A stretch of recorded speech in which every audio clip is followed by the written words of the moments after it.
Isang bagong araw, isang bagong pagkakataon. Handa ka na bang simulan ng isang kwento na magbibigay inspirasyon? This is Mark, ang voice artist ng channel na ito. Huwag kalimutan mag-like at share ang video na to. Tara, samahan mo ako dahil dito nagsisimula ang lahat. Isang batang lumaki sa kahirapan, mahina sa eskwela at madalas bumagsak sa mga pagsusulit. Maraming beses siyang tinanggihan at halos lahat ng tao sa paligid niya ay nagsabing wala siyang mararating.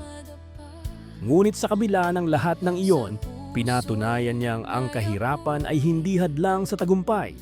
Ito ang kwento ng isang ordinaryong estudyante na kalaunan ay naging isa sa pinakamayamang tao sa buong mundo. Kilalanin natin si Jack Ma.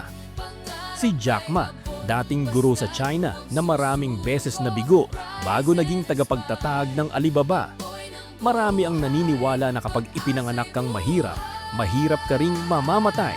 Pero ang kwento ni Jack Ma ay patunay na mali ang paniniwalang iyon. Lumaki si Jack Ma sa isang simpleng pamilya sa China. Madalas siyang bumagsak sa klase at ilang beses siyang bumagsak sa entrance exam ng universidad. Kahit sa trabaho, paulit-ulit siyang tinanggihan. Sa katunayan, nag-apply siya sa KFC kasama ang 24 na tao. Lahat natanggap, maliban sa kanya. Ngunit hindi siya sumuko. Nagpatuloy siyang mag-aral, natutong magsalita ng Ingles sa pamamagitan ng pakikipag-usap sa mga turista at nagsimulang mangarap ng mas malaki. Sa kabila ng paulit-ulit na kabiguan, sinubukan niyang magtayo ng negosyo.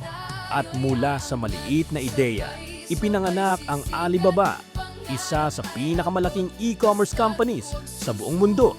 Ang tagumpay ay hindi nakabase sa kung saan ka nagsimula, kundi sa kung gaano ka katatag at kasipag para makarating sa iyong pangarap. Kung si Jack Ma ay nagawa ito, kaya mo rin. Sa kabila ng kahirapan at paulit-ulit na pagkabigo, hindi kailanman sumuko si Jack Ma. Ang kanyang kwento ay nagpapaalala sa atin na ang tunay na tagumpay ay nagsisimula sa paniniwala sa sarili. Ngunit paano nga ba siya mula sa pagiging isang guro na halos walang pera ay nakahanap ng landas patungo sa kanyang pangarap?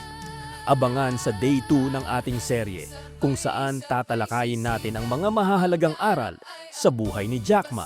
Mga aral na maaari ring maging gabay sa iyong sariling paglalakbay. Ito ang Rise and Inspire, stories that move, lessons that inspire. Sa bawat tagumpay